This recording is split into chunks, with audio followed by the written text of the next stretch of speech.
vamos a empezar con la primera charla que va a haber unos cambios. Vamos a empezar con la charla de diagnóstico genético por parte del doctor Rojas. El doctor Jorge Armando Rojas es especialista en genética médica de la Pontificia Universidad Javeriana, es director del Servicio de Genética del Hospital Universitario San Ignacio en Bogotá, en Colombia. Es médico genetista de la Clínica del Country, profesor clínico adjunto de la Facultad de Medicina de la Pontificia Universidad Javeriana, es médico genetista y director de soporte técnico en Veritas Intercontinental, es miembro de la Asociación Colombiana de Médicos Genetistas, la Asociación Colombiana de ACMG.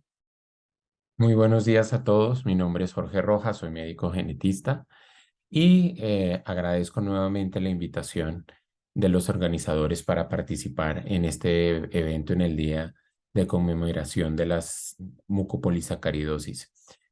Vamos a hablar un poco en la siguiente charla acerca del enfoque diagnóstico de las mucopolisacaridosis y vamos a hacer una especie de repaso general acerca de la fisiopatología y las manifestaciones clínicas de este grupo de patologías.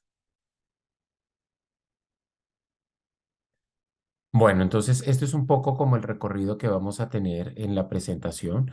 Vamos a hablar un poco acerca de qué son las enfermedades de depósito lisosomal.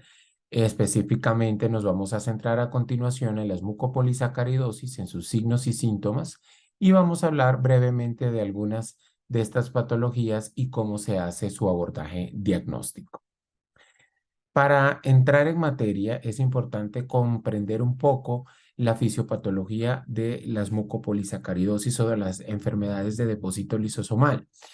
Al igual que otras enfermedades de depósito lisosomal, las MPS, se producen por una disfunción en una organela llamada el lisosoma. El lisosoma es una organela que se encuentra dentro de la célula y es el responsable de la degradación o la conversión de ciertas macromoléculas que la célula necesita, ya sea excretar o transformar para poder llevar a cabo algunas de otras funciones. Entonces, en una célula normal, este tipo de macromoléculas o moléculas muy grandes, en este caso los mucopolisacáridos, son degradadas por una serie de enzimas que se encuentran presentes dentro de los lisosomas.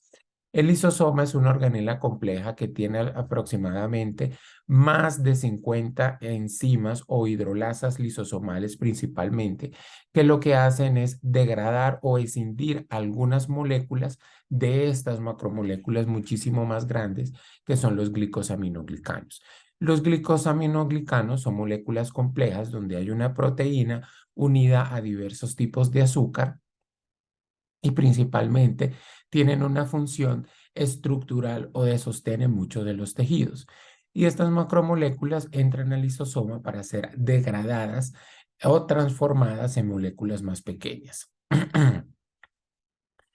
¿Qué pasa en las enfermedades lisosomales? Que este proceso de degradación de estas macromoléculas por estas hidrolasas lisosomales, pues no siempre sucede. Como consecuencia de una alteración genética, puede existir una deficiencia o una alteración en la actividad proteolítica de algunas de estas enzimas y esto hace que se acumulen estas macromoléculas dentro de los lisosomas. Esta acumulación es progresiva, es gradual y finalmente conlleva a una disfunción de toda la arquitectura y de toda la función celular, llevando a la muerte celular y como tal a la consecuencia de estas enfermedades. Entonces yo siempre hago el comparativo de que un lisosoma funciona básicamente como una fábrica. Y en esta fábrica las macromoléculas, que son estas sustancias como las mucopolisacáridos, entran a esta central de procesamiento y básicamente tienen dos caminos. Son degradadas para ser excretadas o son degradadas y transformadas en moléculas más pequeñas que la célula recicla para otras funciones. Entonces, lo que ocurre en las enfermedades lisosomales es básicamente alguna de estas enzimas que funciona como una tijera a nivel molecular y se encarga de degradar alguna de estas macromoléculas o participa en alguno de los pasos de degradación, pues no funciona adecuadamente. Está y no tiene una actividad adecuada o puede estar ausente o tener una actividad reducida. En cualquiera de esos tres escenarios tenemos que hay una acumulación del sustrato o de esta macromolécula, lo cual lleva a la acumulación de material a nivel lisosomal y celular, llevando a las consecuencias de la enfermedad. Las enfermedades por depósito lisosomal son condiciones genéticas que son provocadas por deficiencias enzimáticas que a su vez son consecuencia de una mutación o una alteración genética. Hoy en día hay descritas más de 50 enfermedades lisosomales y cada una de estas enfermedades son causadas por una mutación o un defecto genético que afecta ya sea a una de estas hidrolasas lisosomales o afecta a muchas de las proteínas que ayudan a transportar estas macromoléculas dentro del lisosoma. Y se las clasifica de acuerdo al tipo de sustancia que no se puede degradar y que se acumula. Entonces tenemos ejemplo de las mucopolisacaridosis donde se acumulan específicamente estos mucopolisacáridos o glicosaminoglicanos, que es el otro nombre que tienen, que son estas macromoléculas que se acumulan por falta de degradación. O podemos tener otro tipo de patologías como las oligosacaridosis, las esfingolipidosis y gangliosidosis, donde estos sustratos no pueden ser degradados por alteración en alguna de esas enzimas lisosomales. Esto lleva a un depósito progresivo que provoca el deterioro de la función celular y tisular. Entonces, ¿qué pasa en las enfermedades lisosomales? Entonces, vemos en esta imagen, al lado izquierdo de la pantalla, vemos una célula normal donde tiene un lisosoma funcionando adecuadamente. Esta es una microfotografía electrónica que muestra un lisosoma que está en este momento lleno de macromoléculas y degradando este tipo de sustrato por las enzimas, las hidrolasas lisosomales.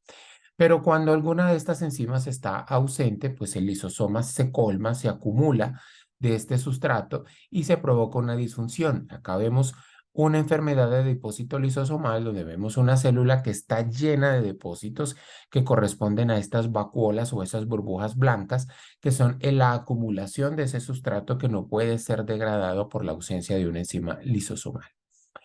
Las enfermedades lisosomales son todas genéticas y si las agrupamos todas, tienen una incidencia de 1 en 5.000 a 1 a 8.000 recién nacidos vivos. Es decir, a pesar de que son enfermedades huérfanas, si las vemos individualmente, agrupadas todas en conjunto, se suelen ver, se pueden ver en la consulta médica con cierta frecuencia. Tienen una manifestación que puede ir en cualquier franja etaria.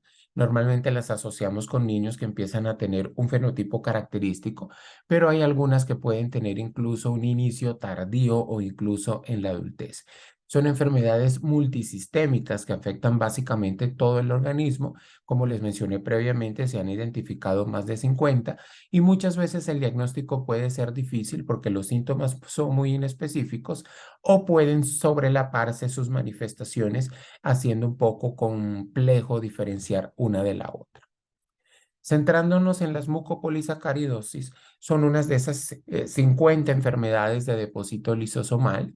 Son enfermedades poco frecuentes con diferentes subtipos y también se les conoce con la sigla de MPS.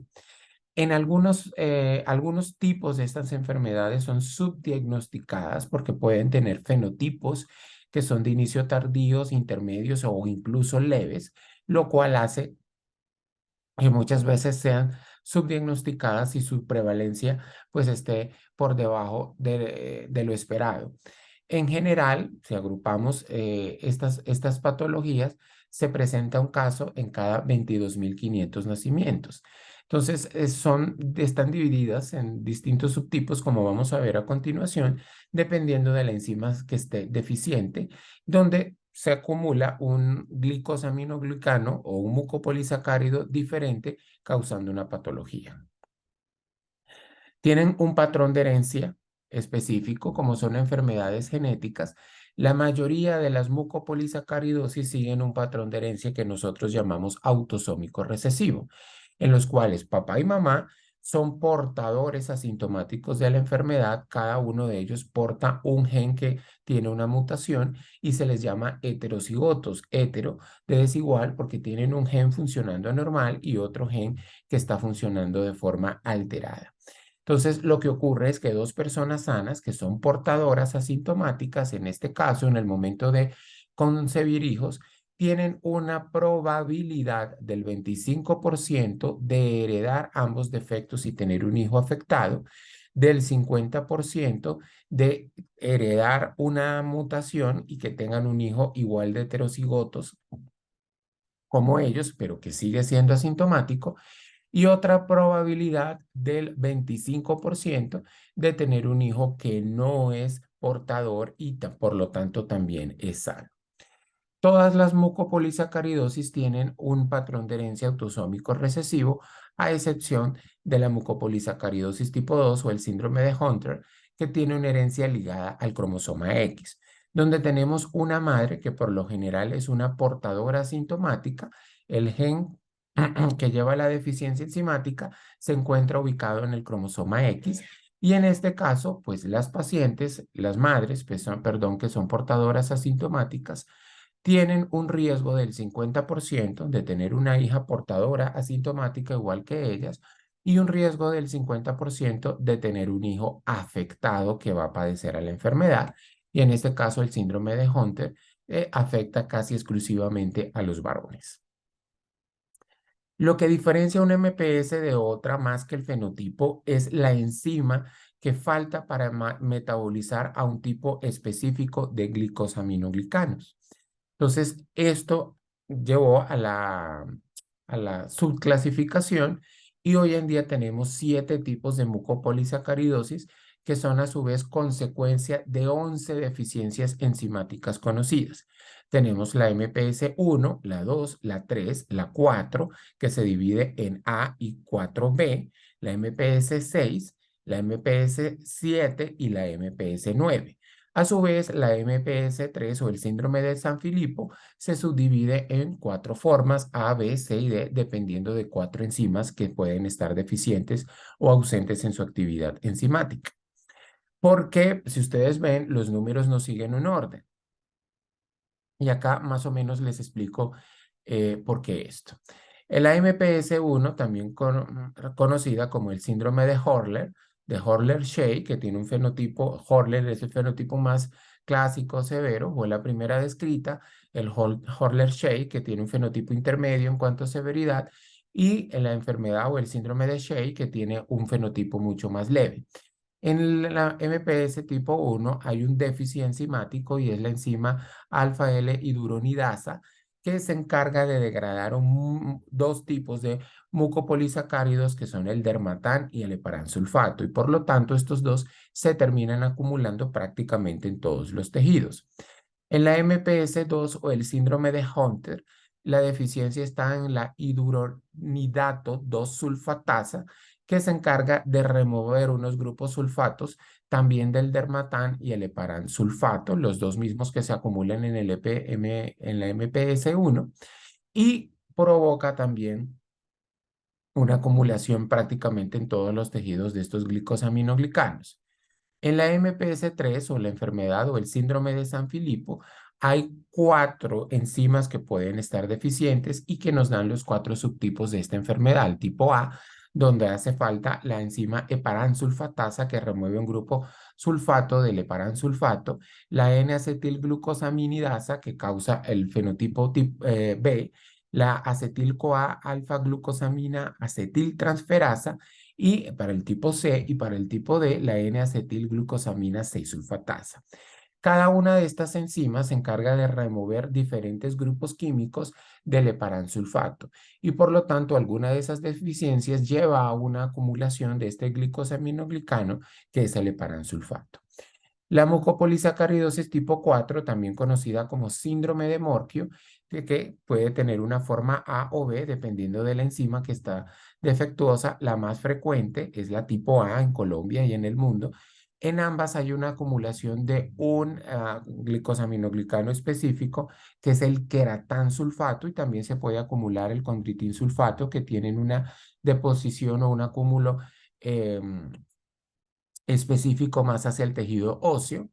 En el tipo A, la enzima deficiente es la galactosa 6-sulfatasa.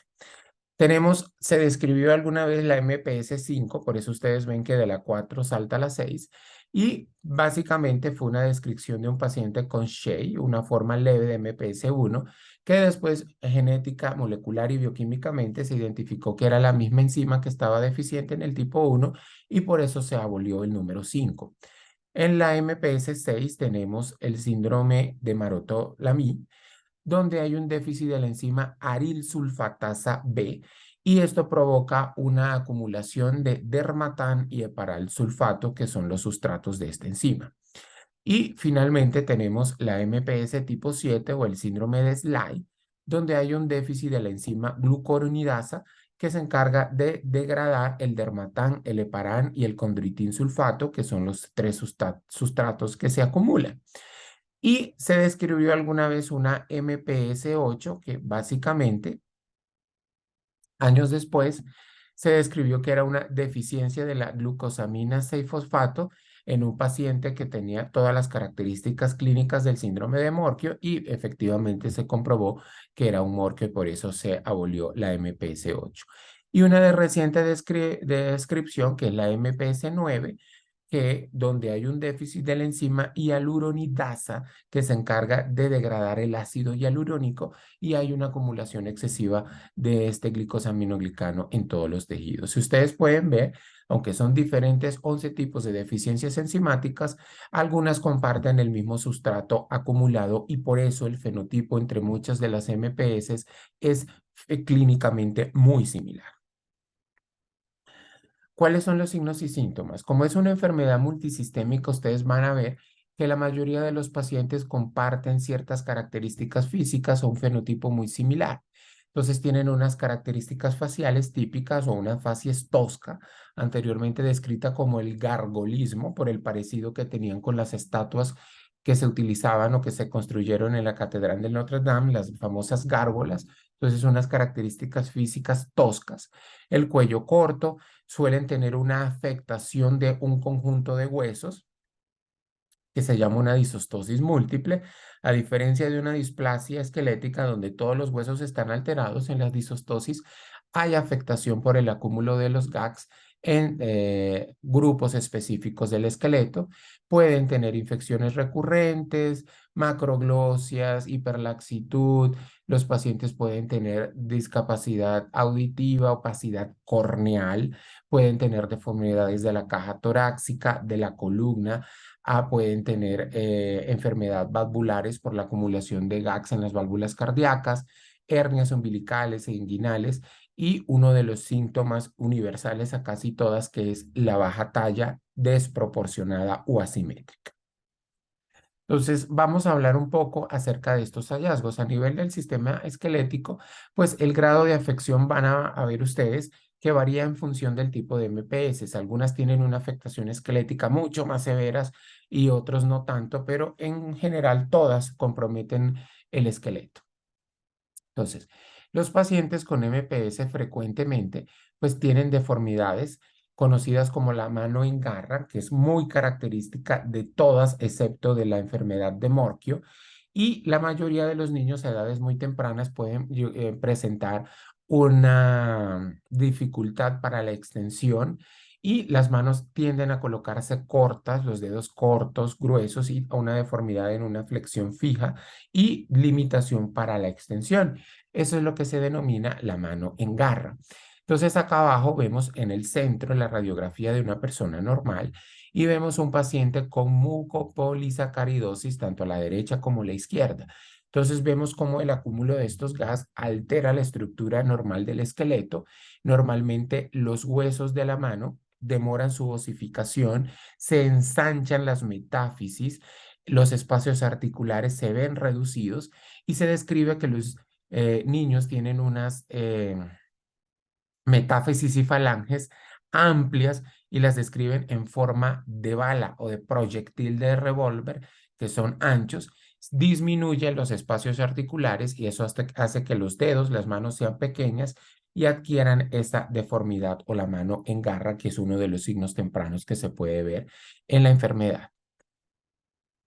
Las manos en garra son frecuentes, como les mencionabas, a excepción del morquio, que no tiene mano en garra, y por el contrario, los pacientes con morquio tienen una hiperlaxitud articular, pero es uno de los signos más tempranos que incluso se puede ver alrededor de los 2 años en muchos de los niños que tienen mucopolisacaridosis.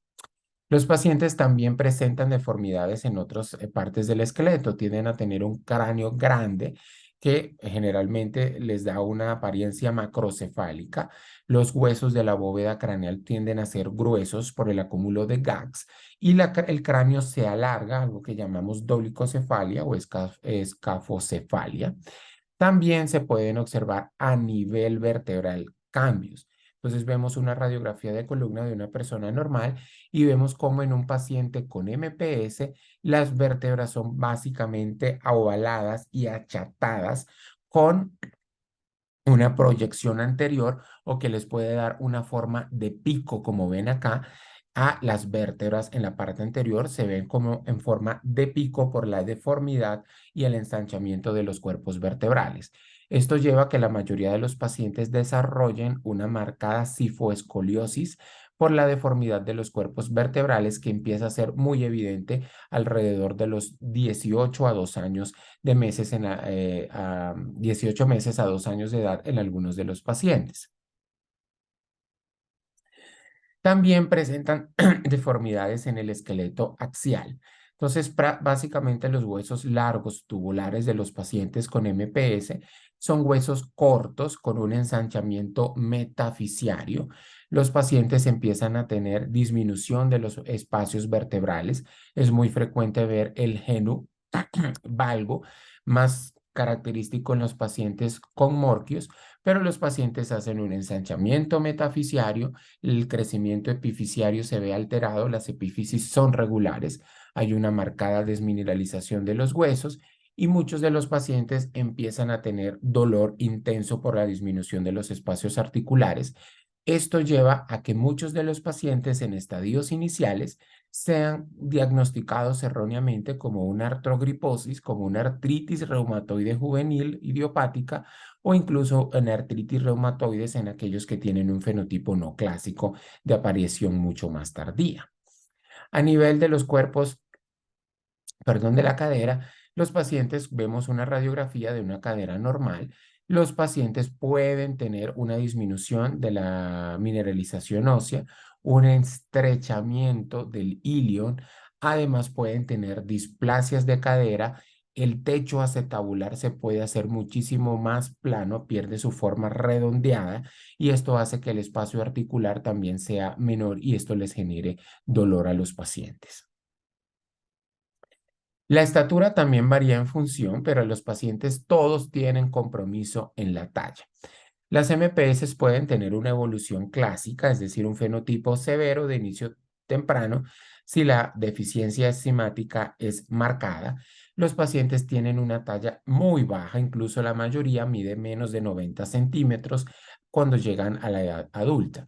Pero las deficiencias parciales o los fenotipos intermedios o leves pueden tener una talla incluso cercana a la normalidad, cerca de unos 50, aunque hay un compromiso en la talla, en la evolución no clásica, los pacientes tienen un compromiso menos marcado, pero todos tienen compromiso en la talla.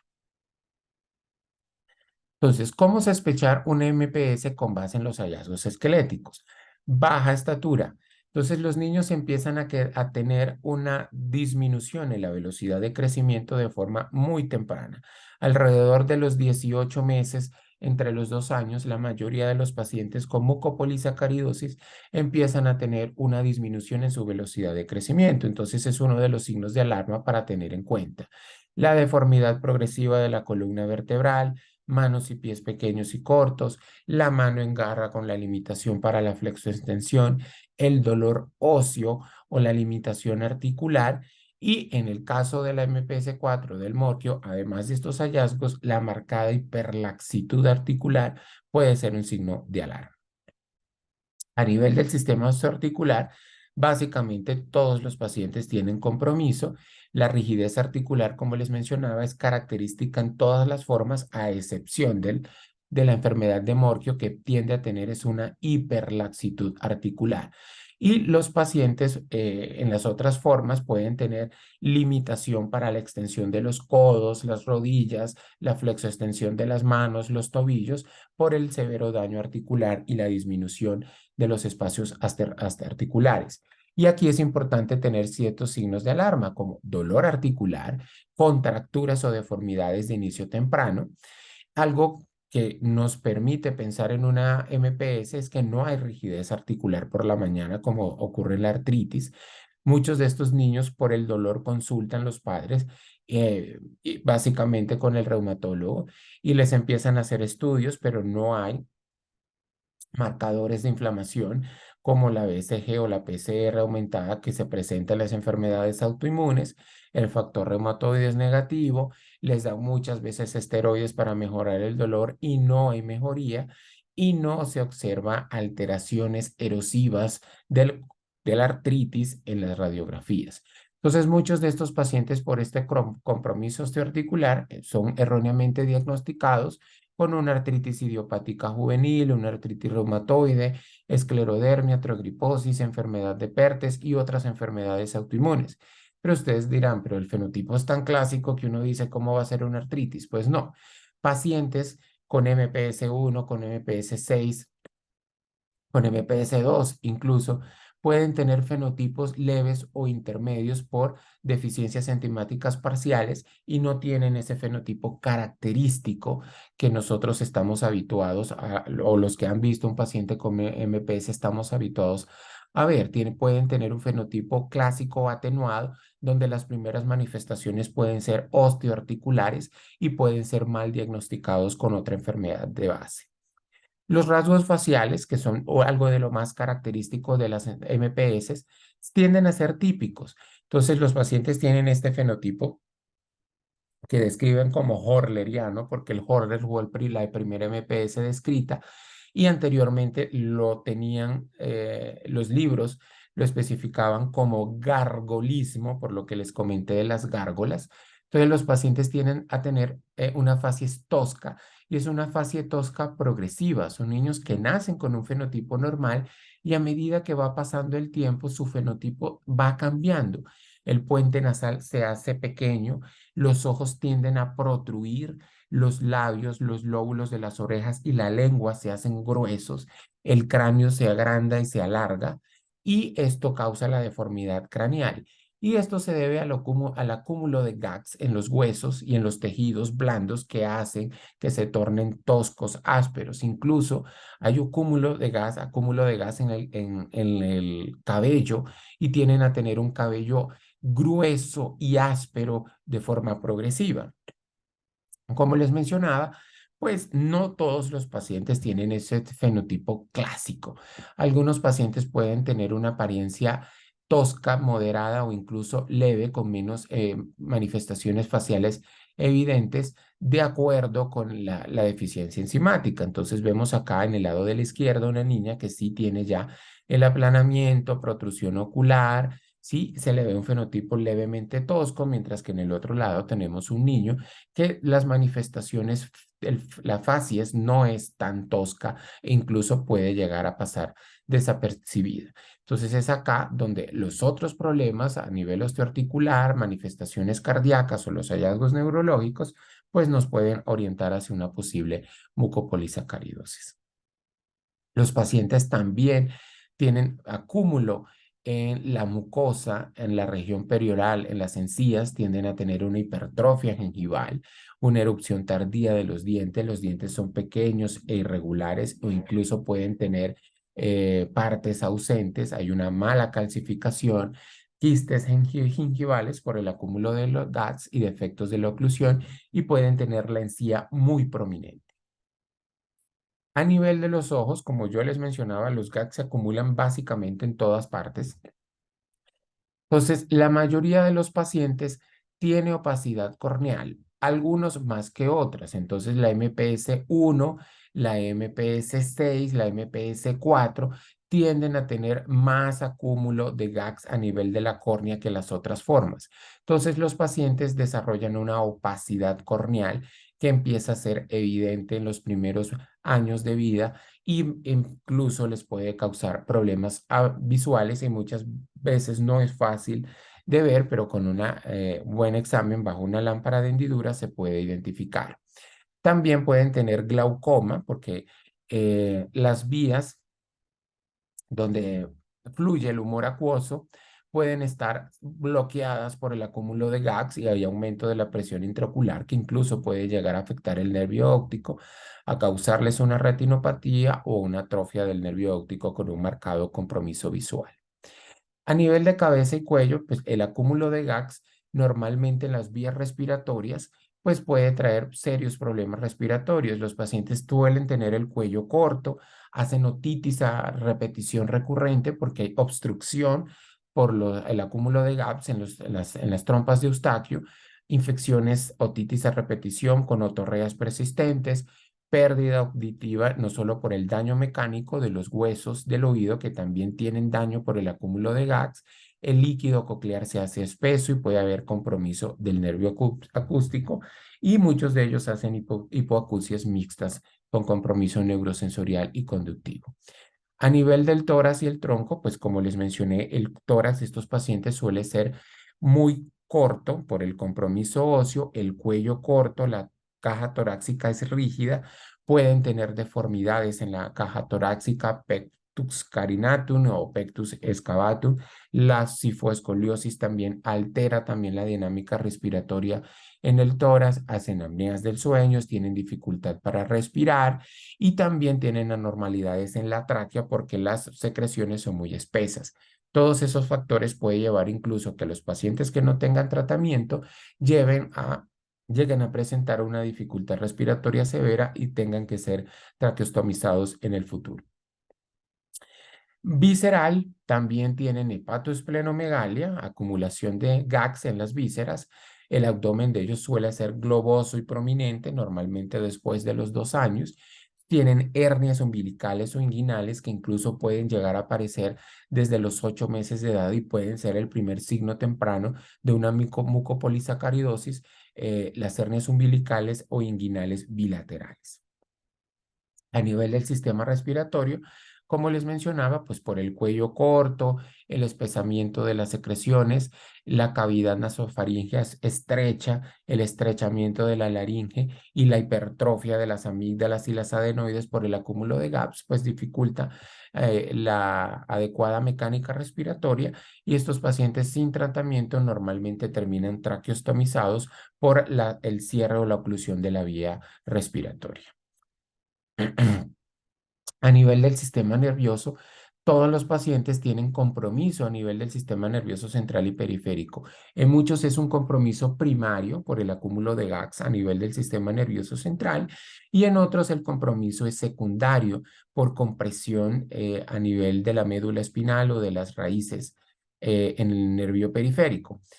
Los que tienen compromiso a nivel primario del sistema nervioso central, básicamente son la MPS 1, 2, la 3 y la MPS 7.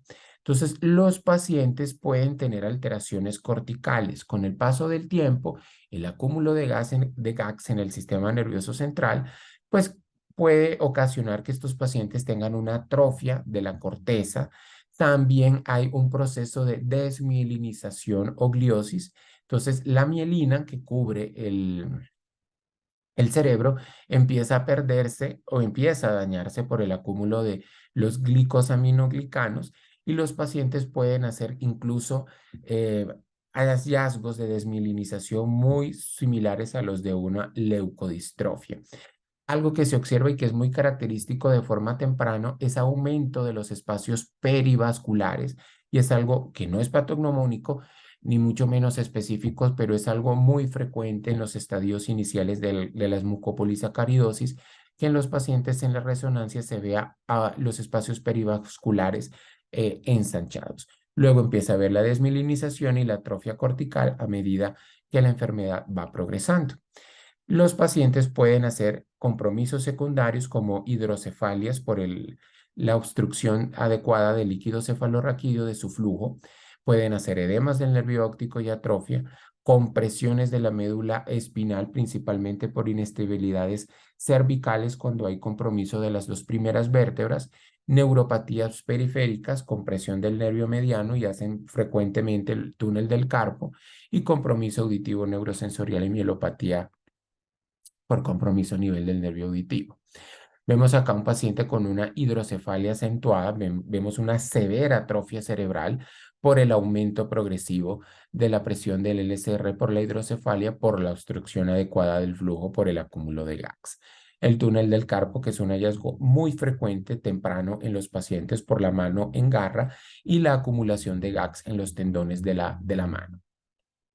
La compresión de la médula espinal, que generalmente se produce cuando hay una subluxación de la segunda vértebra por una inestabilidad atlantoaxial, y en casos graves, pues los pacientes pueden hacer una mielopatía significativa y terminar con una cuadriparesia, una tetraparesia, debilidad y compromiso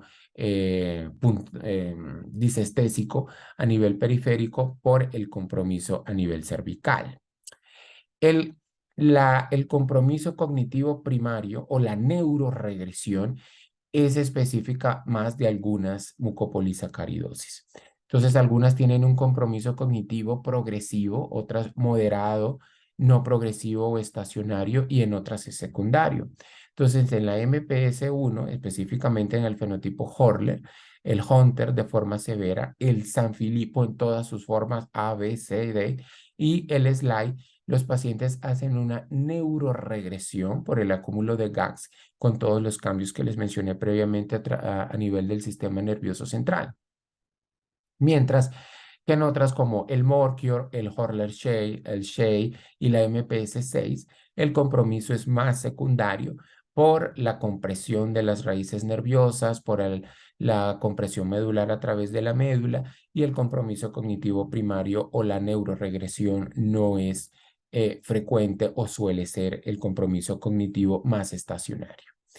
Entonces, a nivel del sistema nervioso central, retraso del desarrollo, regresión cognitiva, pérdida del lenguaje, alteraciones conductuales, más específico esto en el Sanfilippo, trastornos del sueño, la hidrocefalia comunicante en un niño que tenga un dismorfismo craniofacial, signos o síntomas de una mielopatía, como que el niño se case fácilmente, se tropiece, deja caer los objetos, que indica debilidad, síndrome del túnel del carpo en un niño, que es extremadamente raro, debe hacer sospechar a una enfermedad de depósito lisosomal.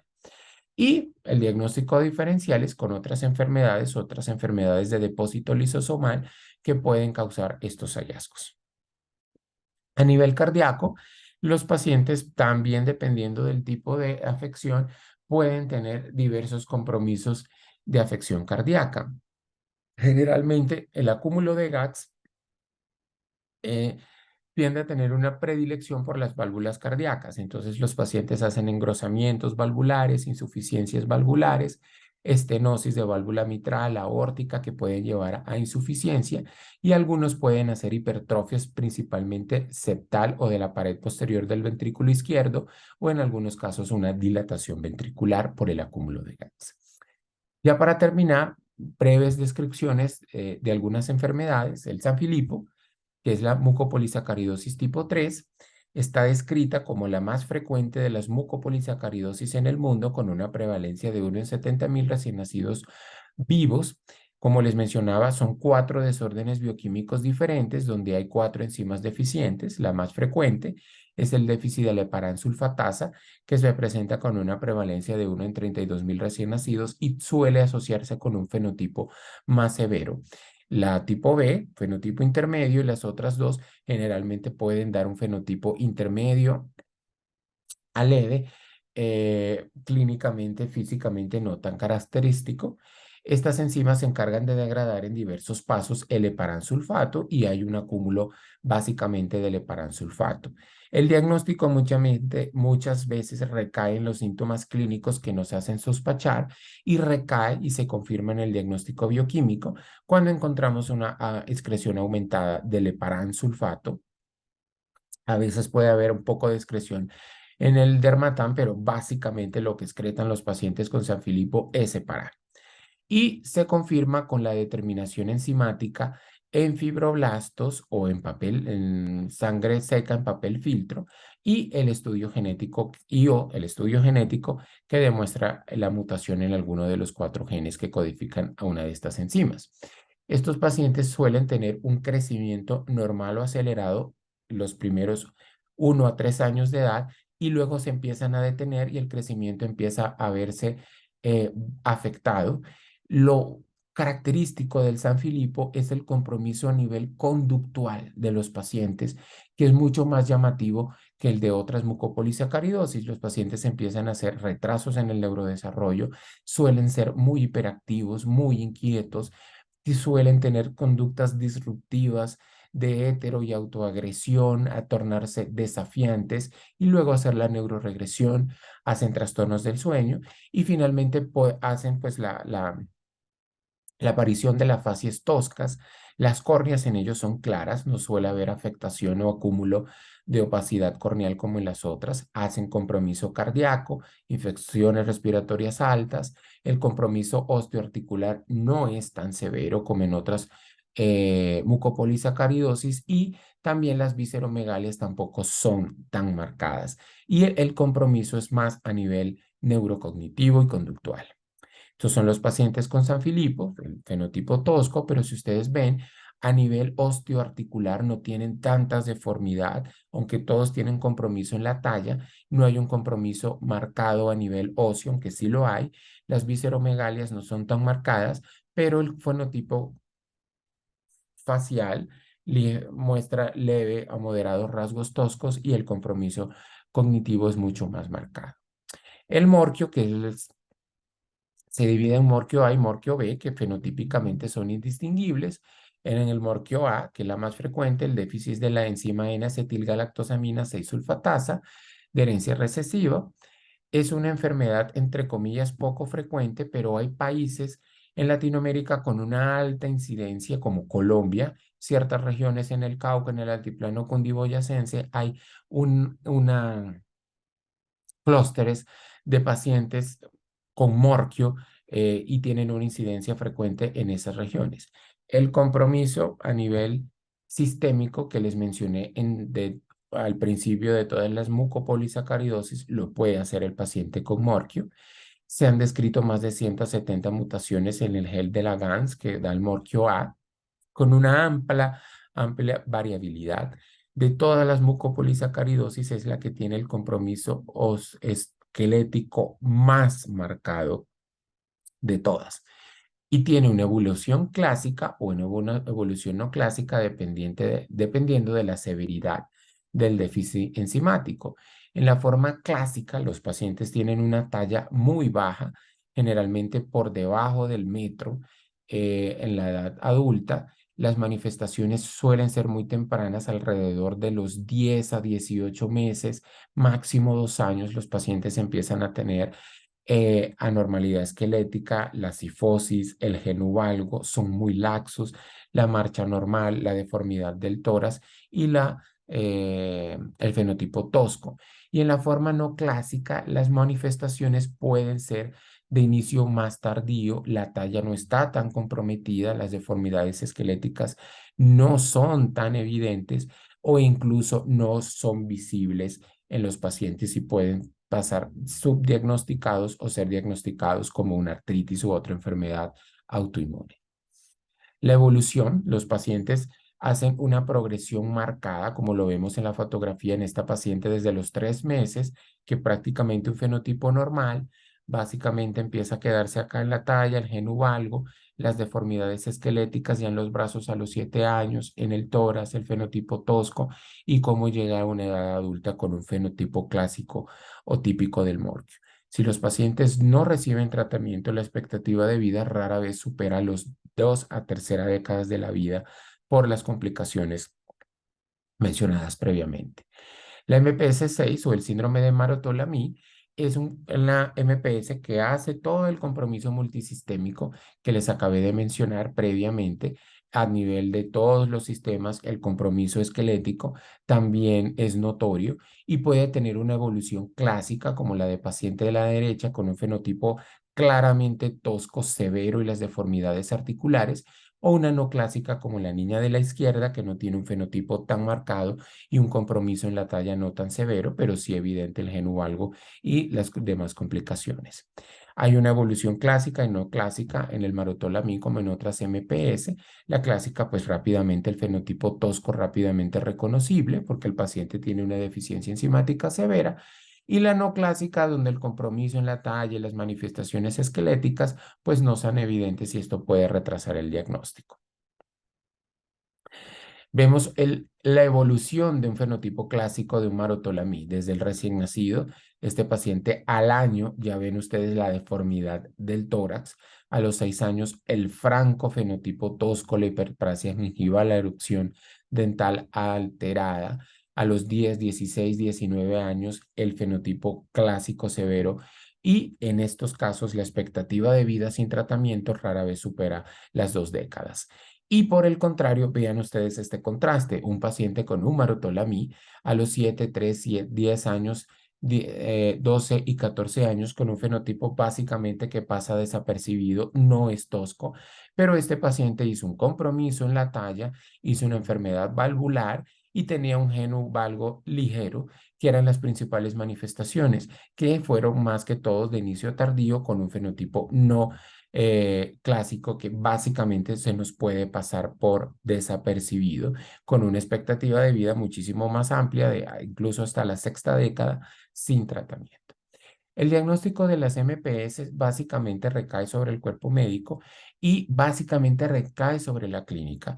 Los hallazgos clínicos que les mencionaba del retraso en el desarrollo, de la detención de la velocidad de crecimiento, las deformidades esqueléticas, el dolor óseo y articular en un niño, la mano en garra, el retraso del neurodesarrollo, son los hallazgos clínicos que nos deben hacer sospechar. Y una vez que tenemos esa sospecha clínica, pues hay obviamente que seguir la ruta de abordaje para el diagnóstico de estos pacientes. El tiempo de diagnóstico en estos pacientes muchas veces es largo. El paciente es atendido por varios especialistas, ortopedia, reumatólogo, pediatra, y muchos pacientes incluso llegan subdiagnosticados a la edad adulta, específicamente aquellos que tienen un fenotipo leve o intermedio de aparición más tardía. Ante la sospecha clínica, lo inicial es solicitar las pruebas de orina. Y hay dos tipos de pruebas de orina, unas que son inespecíficas y otras que son más específicas. Entonces tenemos dentro de las pruebas de orina algunas que se llaman pruebas turbidimétricas, que simplemente nos están indicando que el paciente está excretando una alta cantidad de MPS. Los niños en crecimiento tienen excreción de MPS, ¿sí? Los niños sanos. Entonces, estas pruebas, ante la sospecha, simplemente nos indican si esa expresión está aumentada y no descartan la MPS cuando el resultado es negativo, porque la excreción de MPS no es constante y varía a lo largo del día. La segunda prueba, que es mucho más específica, es la prueba de la actividad enzimática, que la hacemos en sangre seca, en papel filtro o específicamente en leucocitos. También se puede hacer en fibroblastos de piel y donde demostramos específicamente que una de las enzimas está deficiente según nuestra sospecha o la excreción de mucopolisacáridos que observemos en orina. Y finalmente el análisis de DNA, que no es obligatorio para el diagnóstico, pero confirma la mutación y es importante para la asesoría y el diagnóstico prenatal. Entonces, las primeras, que son las pruebas inespecíficas, son las cualitativas o turbidimétricas. Cuando yo sospecho que un paciente puede tener un MPS por los hallazgos clínicos mencionados, puedo pedir como primer abordaje estas pruebas, que consisten en la recolección de orina durante 5 a 8 horas, durante varios momentos del día, y a esta orina se le aplican unas sustancias químicas que son la albúmina ácida, el Alcium Blue o el cloruro de cepetil, eh, CPC, el cloruro de etilcerimidio, si no me falla la memoria, y en contacto con los glicosaminoglicanos, la orina se torna turbia y por eso se llaman pruebas turbidimétricas. Simplemente me indican que hay un aumento de la excreción de GAGs, pero no me diferencia cuáles son los GAGs que están excretándose. Y puedo empezar con esa prueba, pero eso solamente me indica que hay un aumento de la excreción y el paso siguiente es hacer una electroforesis de glicosaminoglicanos, que puede ser el estudio de entrada ante un paciente con una sospecha de una MPS. Se realiza en orina, normalmente a partir de pruebas cualitativas. Entonces, la orina que se puso turbia por las pruebas cualitativas se pasa a procesar con una electroforesis. Y esta electroforesis lo que hace es separar los glicosaminoglicanos en una corriente eléctrica dentro de un gel y de acuerdo a su peso empiezan a migrar a velocidades distintas.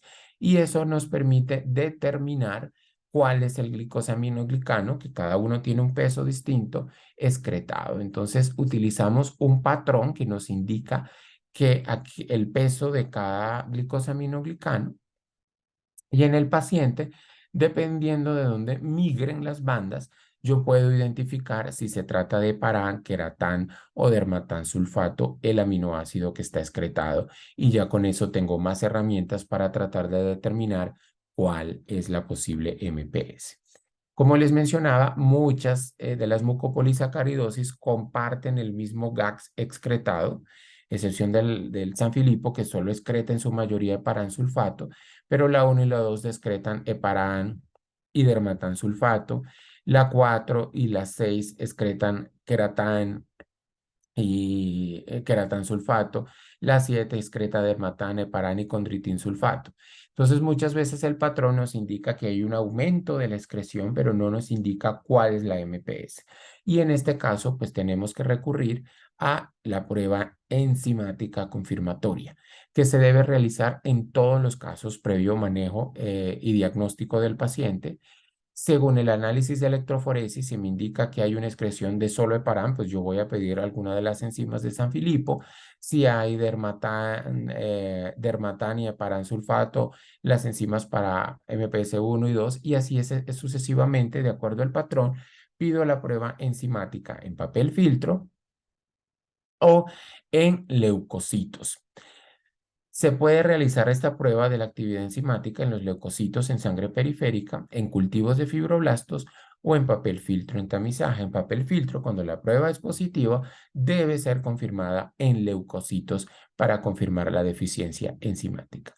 Y finalmente, el diagnóstico molecular, que nos permite hacer una correlación genotipo-fenotipo, buscar los portadores, ofrecerle a la familia asesoría y diagnóstico preimplantatorio, el asesoramiento genético o incluso el diagnóstico diferencial, porque hay otras enfermedades de depósito lisosomal, como las mucolipidosis, la sialidosis, la galactosialidosis, que pueden tener un fenotipo muy parecido y en este caso solamente el diagnóstico genético nos puede permitir hacer el diagnóstico.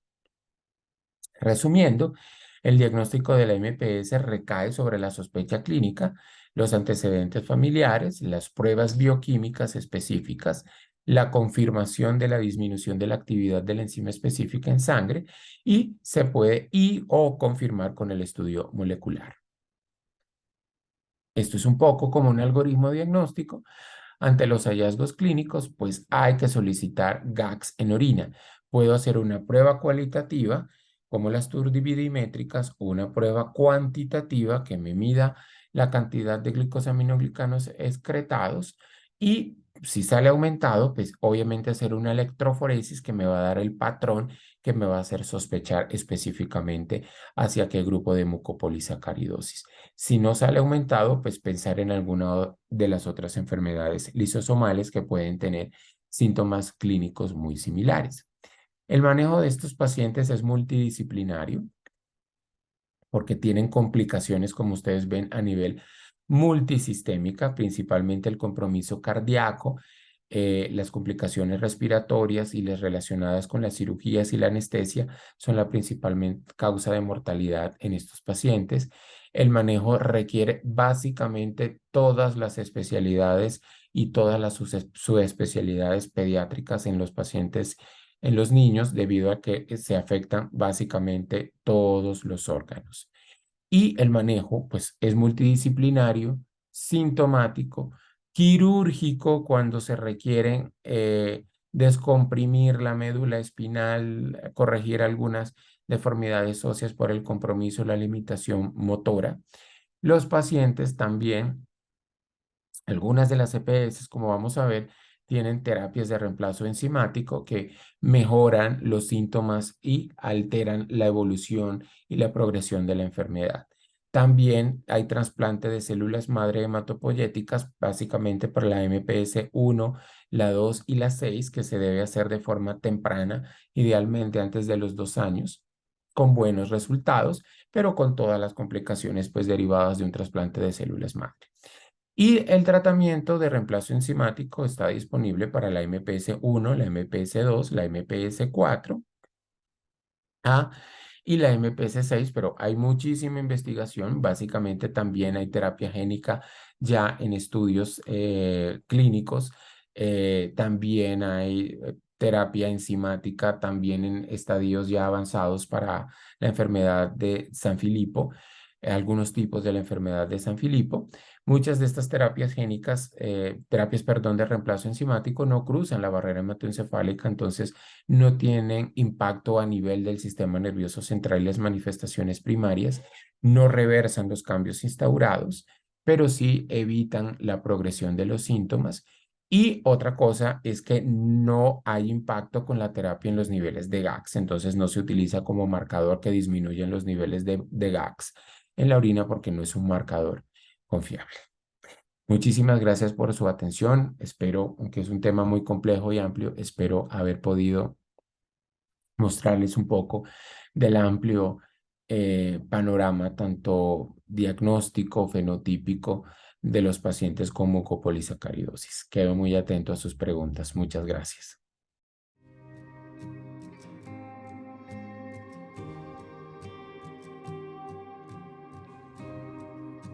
Somos la Fundación Sanfilippo Colombia, una organización sin ánimo de lucro que nace en 2019 para apoyar a las familias con mucopolisacaridosis y otros trastornos del metabolismo. Trabajamos en concientizar, no solo a las familias sino también al personal de la salud que tiene que ver con el diagnóstico y el seguimiento a pacientes. Síguenos y ayúdanos a mantener la esperanza de una mejor calidad de vida. Visita www.sanfilippocolombia.org.